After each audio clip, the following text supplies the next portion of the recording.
楽しい毎日を生きてる人はこれをしている。10の習慣。あなたの人生がつまらないのは才能がないからじゃない。チャンスがないからでもない。問題は脳の仕組みを全く理解していないことだ。楽しい人生には方程式がある。しかもそれは科学がすでに証明している。冷たいシャワーが快感を生み出す。感謝するだけで幸福度が 25% 上がる。他人のためにお金を使うと脳が快楽物質を放出する。これらはすべて実験で証明された事実だ。特別なセンスも劇的な出来事もいらない。あなたの脳を正しく使いこなすだけで今日から世界の見え方が一変する。今から紹介する10の習慣はどれも科学的に裏付けられた人生の起爆剤。どれか一つでもいい。試した瞬間あなたの人生は確実に変わり始める。感謝の気持ちを毎日表現する。人生を楽しくする一番簡単で最も効果的な習慣は何か。それはたった一言、ありがとうを意識的に使うことだ。感謝は感情ではなく技術だ。そしてこの技術は脳の働きを劇的に変える。カリフォルニア大学の研究によれば、感謝を習慣にしている人はしていない人より幸福度が 25% 高く、ストレスホルモンであるコルチゾールの量が 23% も少なかったという。感謝は一瞬の気休めではない。それは脳の神経回路を書き換える力を持っている。感謝をするたびに脳はポジティブな情報を強化し、ネガティブなバイアスを徐々に弱めていく。ここで重要なのは、感謝は思うだけでは足りないということだ。声に出し、言葉にし、誰かに届けてこそ意味がある。ペンシルバニア大学の実験では、感謝の手紙を書いた人は、たった1回の行動だけで、3週間後の幸福感が 30% も増加していた。家族、同僚、店員、配送ドライバーでもいい。いつもありがとうと、具体的に伝える。なぜ感謝しているのかも添えれば、効果は倍増する。さらに感謝は、社会的な連鎖を引き起こす。ハーバードビジネススクールの調査によると、職場で感謝された人は、その後、他人に対して 45% も多くの支援行動を示した。感謝は、ただの礼儀ではない。それは、自分の幸福だけでなく、周囲との関係性、環境そのものを変える力を持っている。だから今日から始めればいい。難しいことは何一つない。寝る前に、その日感謝できたことを3つ書き出す。たったこれだけで、脳はリセットされる。朝日が綺麗だった。誰かが笑ってくれた。コーヒーが美味しかった。それで十分だ。たった5分の習慣が人生の見方を根底から変えていく。人生は感謝を知った人間から楽しくなっていく。自然の中で時間を過ごす。あなたの脳が疲れている本当の理由は、スマホでも仕事でも睡眠不足でもない。足りていないのは自然だ。コンクリートとガラスに囲まれた都市空間は人間の脳にとって異常な環境である。本来、私たちの脳は木々や風や太陽の下で最も最適に機能するよう進化してきた。京都大学の研究は、たった15分の森林浴でストレスホルモンが 16% 減少し、血圧と心拍数も確実に低下すると示している。たった15分。それだけで心拍が落ち着き、呼吸が整い、意識が今ここに戻ってくる。森へ行けとは言わない。最寄りの公園でいい。木がなければ、空を見上げるだけでも違う。エジンバラ大学の研究では、緑に囲まれた環境を歩くだけで、注意力と問題解決能力が 47% も回復することが分かっている。その理由は明確だ。自然は、人間の脳の前頭前野を休ませてくれる。思考をやめ、感じることに切り替える時間。それが自然の中にはある。スマホの電源を切って、自然と向き合ってみよう。カンザス大学の研究では、デジタル機器を使わずに自然体験をしたグループは、創造性のテストで 50% も高いスコアを記録した。自然は想像力を解き放つ。そして、心を再起動する。4日間の自然体験を経た人たちは、創造的思考力が 44% も向上したという研究もある。自然は、ただ癒すだけでなく、思考を広げ、行動力を取り戻させる。そしてこの力は、運動と組み合わせるとさらに強くなる。屋外でのウォーキングやハイキングは、屋内運動よりも 85% も気分を向上させるという。グラスゴー大学の報告がある。自然は人生の質を底上げする。だから日常に戻ろう。昼休みは公園で過ごす。観葉植物を机に置く。デスクのそばに自然の写真を飾るだけでもいい。人間の脳は自然とのつながりなしに本来の機能を発揮できない。これは遺伝子に刻まれた真実だ。自然は人生を再起動させるための母なる装置なのだ。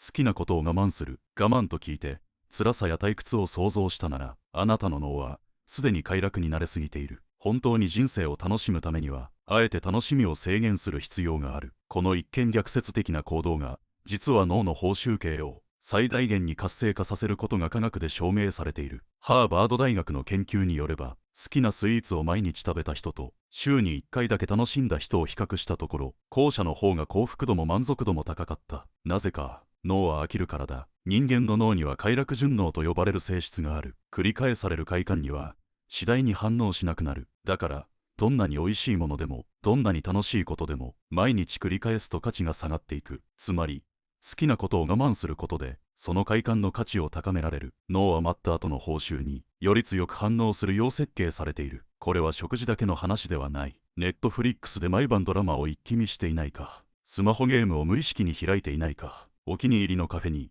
習慣で通っていないか、すべて週に一度の特別な体験に変えてみる。イギリスの実験では、同じコンテンツでも間隔を空けて楽しんだグループの方が 44% も高い満足度を示した。久しぶりの力は絶大だ。それが味覚でも映像でも人間関係でも、親しい人との時間も毎日よりたまにの方が深くなる。過度な接触は関係の新鮮さを奪う。適度な距離感が感動を維持する鍵となる。つまり我慢は快感の価値を守る手段なのだ。今すぐ自分の好きなことリストを作ろう。そこから週1回だけ楽しむ項目を決める。最初は物足りなさを感じるだろう。だがそれこそが欲求のエンジンを再起動させる。快楽が遠ざかれば喜びは深くなる。少なければ少ないほど人生は豊かになる。この逆説があなたの幸福を何倍にも膨らませてくれる。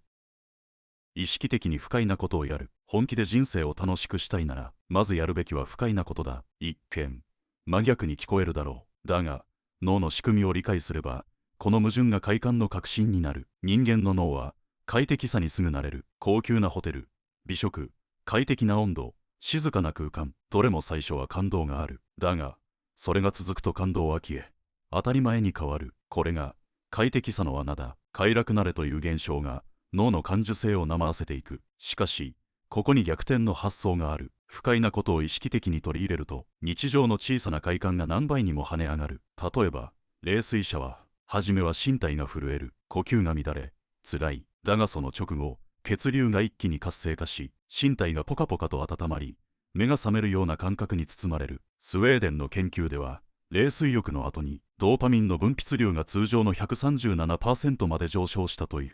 不快の先には脳が求める本物の快が待っている。音楽の選び方も変えてみよう。いつものジャンルではなく、全く興味のなかった音楽に挑戦してみる。民族音楽、クラシック、ヘビーメタル。最初はうるさいと思うかもしれない。だが脳は未知のリズムに出会うと、報酬系と学習系が同時に活性化し、新たな神経回路を作り出す。読みにくい本や理解しにくい映画も同じだ。脳は不慣れな情報に出会うと、普段使わない領域を総動員して処理しようとする。それが思考の幅を広げ、新しい視点を開く。ロンドン大学の研究では、48時間のスマホ立ちを行っただけで注意力が 42% も向上し、現実世界での人間関係も改善された。不快なものは敵ではない。むしろそれが快の輪郭をはっきりさせる。空腹を知れば食事はうまくなる。暑さを知れば涼しさがありがたくなる。疲労を経験すれば休息が輝きを持つ。日常の一部に不快を意識して差し込め、それは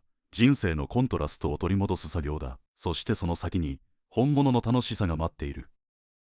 自分のためにお金を使うのをやめる。お金は使い方次第で幸福を生む。だがその使い道は大抵間違っている。人は本能的に自分の欲望を満たすためにお金を使おうとする。新しい服、おいしい食事、高価なガジェット。確かにその瞬間は楽しい。だが驚くほどすぐに慣れがやってくる。満たされた気持ちはすぐに薄れ、もっとを求め始める。脳は自己中心的な快楽には長く反応できない。だが他人のためにお金を使うとき、脳の反応は全く違う。ブリティッシュコロンビア大学の実験では、参加者に現金を渡し、自分のために使うグループと他人のために使うグループに分けたところ、後者の幸福度は 75% も高かった。これは一時的な気分ではない。世界120カ国以上の追試験でも同様の結果が出ている。他人のためにお金を使うと、脳はセロトニンとオキシトシンという幸福とつながりのホルモンを大量に放出する。誰かにコーヒーをおごる。ちょっとした贈り物を用意する。匿名で支払ってその場を去る。それだけで自分の内側が明るく変わる。喜ばせたいという純粋な動機が最大の幸福を生む。さらにこの行動は人間関係も変えていく。ハーバードビジネススクールの研究では、他人に小さな贈り物を贈ることで、関係性の絆がより強くなることが実証されている。ものではなく気持ちに価値を込めろ。高価なものである必要はない。あなたの好きそうなチョコを見つけたからと、一言添えるだけで、相手の心は深く動く。知らない人にも、試してみよう。コンビニで後ろに並ぶ人のコーヒーを払ってみる。レストランで、次の客の分をこっそり支払う。その小さな行動が、見返りを求めない、思いやりの循環を生み出す。科学ははっきり言っている。自分のためにお金を使うより、他人のために使った方が、脳は深く満足する。だから月に使うお金の 10% だけでも、他人のために回してみよう。初めは違和感があるかもしれない。だがすぐに、他人を喜ばせることに依存するような快感を感じ始める。それが、お金の最も豊かな使い道だ。週末の予定をギリギリまで決めない。予定の詰まった週末に、あなたは自由を感じているだろうか。むしろ、仕事よりも疲れたと感じてはいないか。予定を立てて過ぎることは、幸福から最も遠ざかる行動の一つだ。プリンストン大学の研究では、細かく計画された週末を過ごした人は、時間の圧迫感を強く感じ、ストレスホルモンのレベルが上昇したと報告されている。スケジュールに支配される人生に、楽しさはない。スタンフォード大学の時間心理学者は指摘する。予定の詰まった自由時間は、もはや義務と化した別の労働だと。人は予定を詰め込むことで安心しようとする。だがその裏には、空白への不安がある。予定のない時間を恐れてはいけない。むしろ、そこにこそ創造性と充実が眠っている。週末の朝、目覚ましをかけずに自然に起きる。その時の気分で行き先を決める。何もしない選択を意識的に取る。これが時間的自由と呼ばれる状態だ。UCSF の神経科学者によると、この自由な時間は脳のデフォルトモードネットワークを活性化させ、深い思考とくつろぎを生むとされている。大切なのは、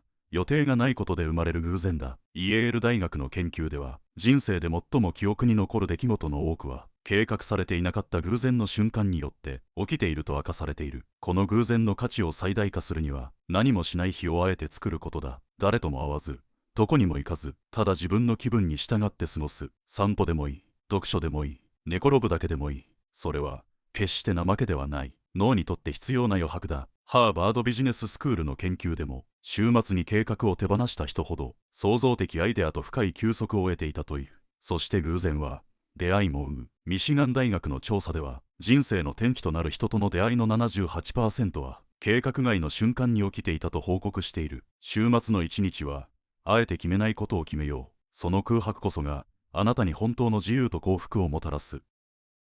新しい経験を増やす。毎日が同じに感じるなら、それは脳が退屈している証拠だ。ルーティンに安心を感じる一方で、その繰り返しが人生の彩りを奪っていく。脳は、新しい経験をすることで目覚める。子供の頃、夏休みが永遠に続くように感じたのに、大人になると1年があっという間に過ぎていく理由は明確だ。新しい体験が少ないからだ。スタンフォード大学の神経科学者はこう言う。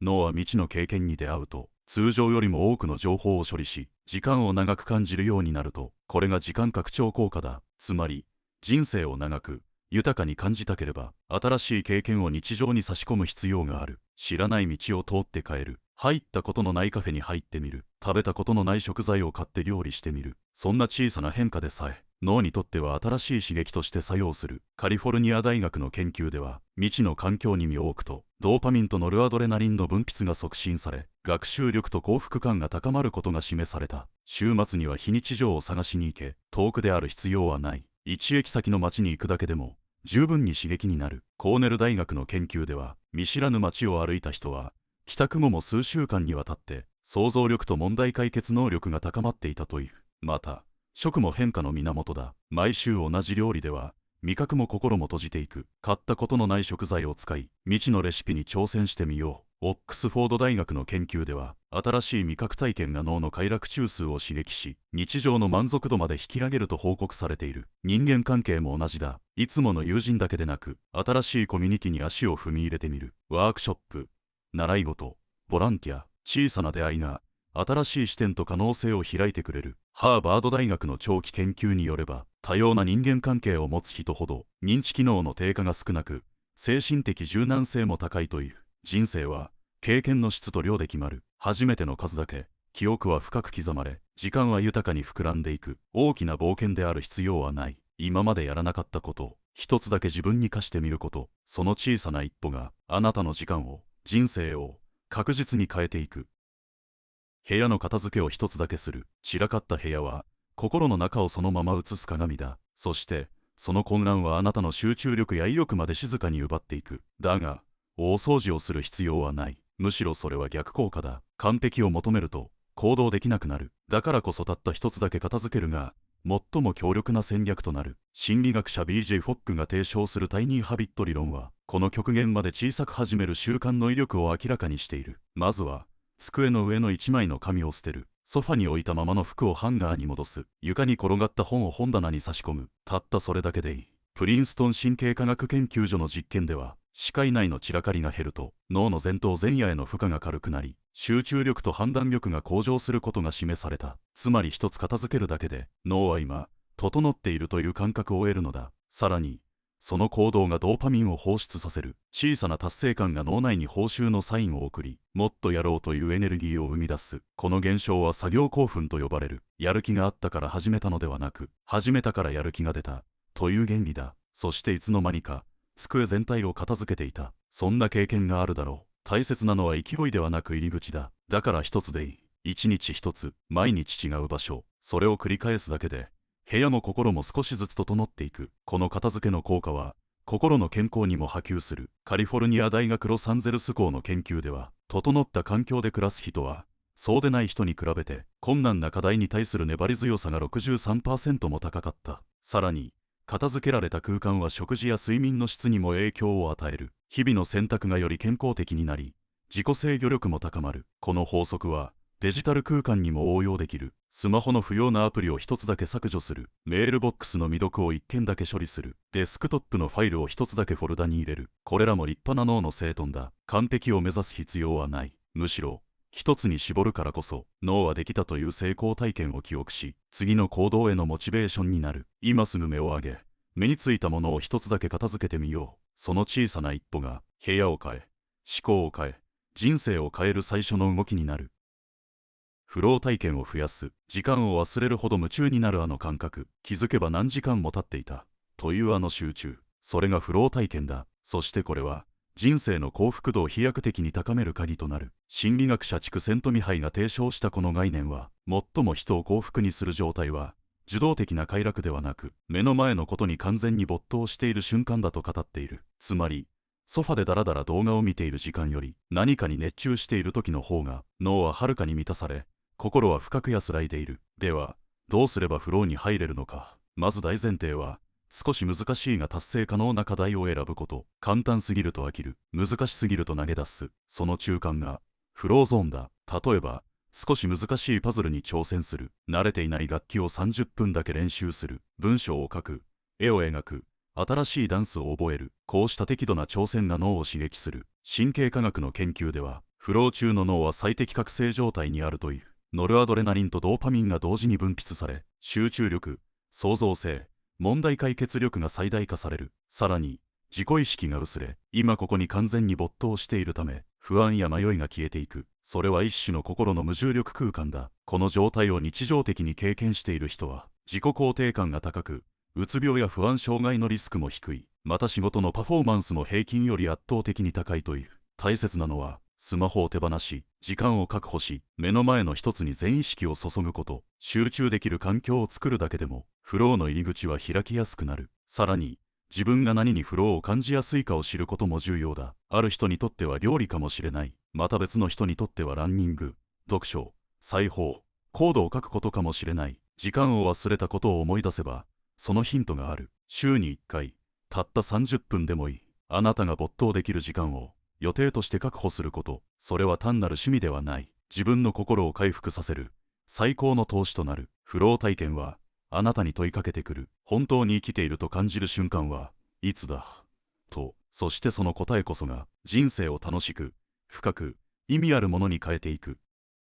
小さな成功を祝う。人生を楽しくする最大の秘訣は大きな目標を達成することではない。それよりも小さな成功を自分で見つけ、味わい、祝うことだ。人は何かを達成したから喜ぶのではない。喜びながら達成したことが次の挑戦へと心を駆り立てていく。つまり幸福はゴールにあるのではなく、ゴールに向かう途中の拍手の中にこそある。カリフォルニア大学の研究では日々の小さな成功を記録し、意識的に喜ぶ習慣を持った人は幸福度が 31% も高く、長期的な達成率も大幅に向上したという。たった一つのメールを送った。机の上を片付けた。朝のアラームで起きられた。人前で笑顔を忘れなかった。それらすべてが小さな成功だ。しかし多くの人はそれを当然として通り過ぎてしまう。その結果、自分を認める機会を自分で奪っている。大きな夢を叶える人は小さな進歩に目ざとい。なぜならそれが前に進む証拠だからだ。実は成功よりも成功感の方が重要だ。行動の後に自分で自分を承認できれば、脳はその行動を回として記憶し、次も自然とやる気が湧く。これは内発的動機づけのメカニズムだ。行動した直後によくやったと自分に言ってみる。鏡の前で軽くガッツポーズするだけでもいい。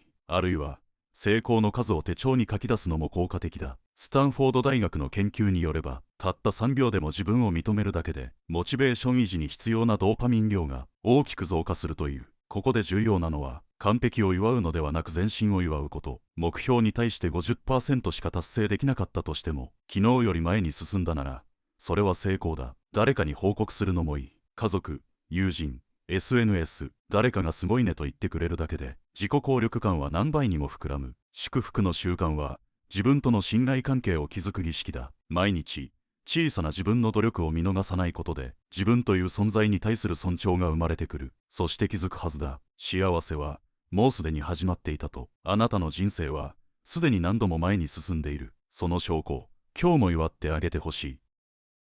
人生を楽しくすることに、才能はいらない。環境も、生まれも、劇的な出来事も関係ない。必要なのは、ただ一つ、楽しいと感じる力を、自分で鍛えることだ。それは、小さな行動でいい。たった一つの片付け、たった3秒の感謝、たった一歩の冒険、その繰り返しが、気づけば、人生全体の空気を変えていく。楽しさとは、受け取るものではない。感じ取る準備が整った時にだけ、世界の方から静かに差し出されてくる。だからこそ、今すぐ始められる。わざわざ変わる必要はない。すでにあなたの中には、幸せの回路が眠っている。今回紹介した10の習慣は、そのスイッチを入れるための、入り口に過ぎない。もし、少しでも心が動いたなら、その瞬間から、もう人生は変わり始めている。幸せは、目指すものじゃない。日々の中に、見つけるものだ。そしてそれは、気づいた人間だけが、手にすることができる。